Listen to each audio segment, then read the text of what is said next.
My second guest on the show tonight, and he is a music legend, famous for one of the members of the Miami Showband. It's Des Lee. Good evening, good evening. Good evening, Robin. How are you, sir? Not too bad, thank you. Bit chilly in Belfast tonight. Do you think so? Yes, summer's gone. Because I would like to bring this show out onto the streets every week now, coming up to Christmas. Brilliant idea. Yeah, great idea. Fantastic. We could take it in front of the big Christmas tree at the City Hall. We could take it up and down the side streets and do anything we wanted. Just make sure you've got all your woolies on.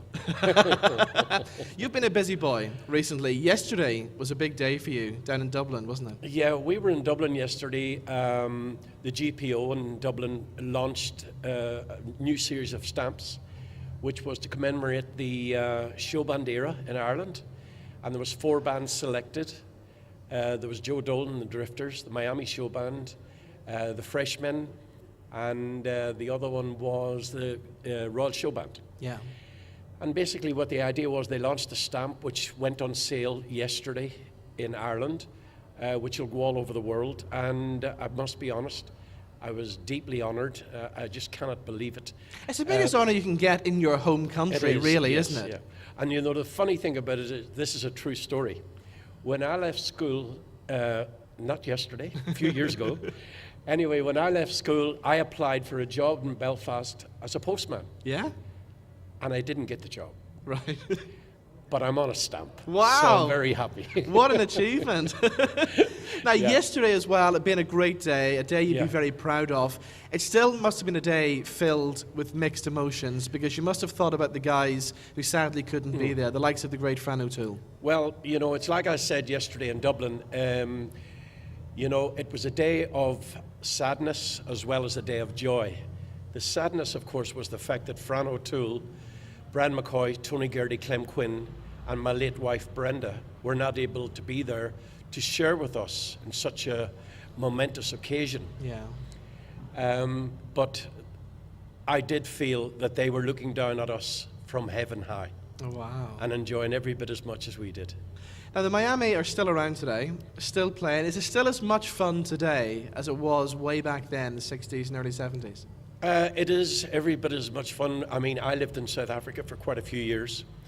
And about 2 years ago, I got a phone call to would I like to come back and do the unveiling of the monument in Dublin for the guys. And I came over, and I was due to go back and to South Africa. I was touring all over Africa, all the countries over there, and came back. And I must be honest, I've enjoyed it so much I've stayed. Wow. The only thing I do miss is the weather. Yeah. Now, what about the classic Showband days of the 60s and 70s? Yeah. Because when the Miami first started off, and you look back at the history of the Irish boy bands, the likes of Westlife, Boyzone, right down, in a way, you guys were filling stadiums back then, so you were like the first Irish boy band in a way, weren't you? Well, there's a lot of strange stories to that one. Louis Walsh, who, as you all know, managed Westlife and Boyzone, also managed me. Right. So I was a wee bit before my time, obviously. What was Louis like as a manager? Louis was fantastic. Yeah. He was an absolute gentleman to get on with. He was a very hard worker, and I firmly believe he deserves everything that he's got today. Did you watch him on the X Factor? I watch him on the X Factor. I prefer him to Simon, I have to say. The other thing, of course, is that you know, Louis was, as I say, a great influence in our days. And one of the things I noticed about Louis is that he's taken a lot of things from the Showband era and brought them into his boy bands. Yeah. If you look at the early Miami photographs, we used to always wear white suits. And if you look at some of the shots of Westlife and things like that, they're in white suits now today. So I think he's taken some of the Showband things from years gone by. Talking about white suits, we have to mention another Showband legend who's sadly no longer with us, Joe Dolan. You obviously got to know Joe quite well over the years. I knew Joe. I actually met Joe in South Africa when he was on tour there as well. And Joe Dolan to me has always been the absolute gentleman. And for me, I would say, I know Dickie Rock, who was my lead singer in my band, may not approve of this, but I've always thought that Joe Dolan was the best singer that we had in the Showband era. Right. When you said that, was there kind of hint of rivalry between Dickie and any other members of show bands? Well, I think they all, you know, every show band tried to do out each other. Yeah. You had the Royal, who, you know, They had their Brendan Boyer, of course. Then you had Dickie Rock, you had Joe Dolan, and all that. So there was always rivalry.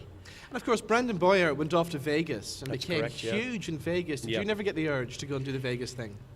Well, the Miami went to Vegas. We actually did a tour of the United States, and that was a fantastic time. I actually thought of staying in the States at one stage, but I'm glad now I didn't. No, we toured all over America: Boston, New York, Chicago, LA, Los Angeles, and we also did Las Vegas. Wow. Yeah, but we didn't go as well in Las Vegas, unfortunately, as what Brendan Boyer did. But Okay. it was an experience. So you've done the whole South Africa thing. You're back here now. Where's home these days? Well, I live between here now and Portlaoise. Yeah. You know, so it's Belfast and Portlaoise, and I'm up here every weekend, basically. You know, we're up here at the moment because we've got quite a lot of exciting things that are happening all over the Christmas period. There's big things happening in Christmas at a great new venue called the Emerald Roadhouse. Yeah. And yourself and Barry Woods from the Yeah. Miami and Club Sound have come together. And it's going to be a great Christmas, isn't it? Yeah, we're putting together this huge Christmas show, which involves quite a lot of themes, like we're doing a Grease thing in it, we're doing Glee, we're doing a Showband tribute, and it's going to be a big party festival, you know, and the sort of things like, because it's a Christmas thing, we're going to finish off the night with stuff like Fairy Tale of New York, Yeah. balloons coming out of the ceiling, everybody singing, Joe Dolan, Goodbye Venice, and all that sort of thing. So it's going to be a big party. And of course, a special guest, a mystery special guest on every show every Yeah. night as well. So you never know who might turn up to That's it. correct, yeah. It's So, wonderful. yeah, the Emerald Roadhouse, 27th of November, I believe, is the opening night That's for the correct, show. yeah. And I believe as well, there's a book in the pipeline too. Yeah, I'm writing a book actually. You know, you probably are aware that Stephen Travers from Miami wrote his book, but my book will be totally different than Stephen's. Stephen's already gone through the tragedy. Yeah. I obviously will have to involve the tragedy as well, but I'll be going more into my life in Belfast, my tragedies in my life. And of course, the title for my book, I'm a saxophonist, as you know, and keyboard player and singer. And the title of my book is My Saxophone Saved My Life. And of course, everybody out there is going, why my saxophone saved my life? Well, actually, on the night of the tragedy, I went back to the van, took my saxophone out of the van, put it on the road, and I stayed where I was, next to the van. If I had gone back to where I was in the queue, Yeah. I wouldn't be here today. And that's why I've called the book My Saxophone Saved My Life. So the memories of that tragic night in 1975, are they still really clear, really strong today? Oh, yeah. You know, as just told you, I go between Portlaoise and Belfast every weekend, and I go past the scene of the tragedy. So it's on my mind every single day I come up, and every day I go back down. All right. Des, will you stick around and join I the will fun a do. bit later on? Should we have some more live music? Yes, What did you think of young Cara? Fantastic. Beautiful voice.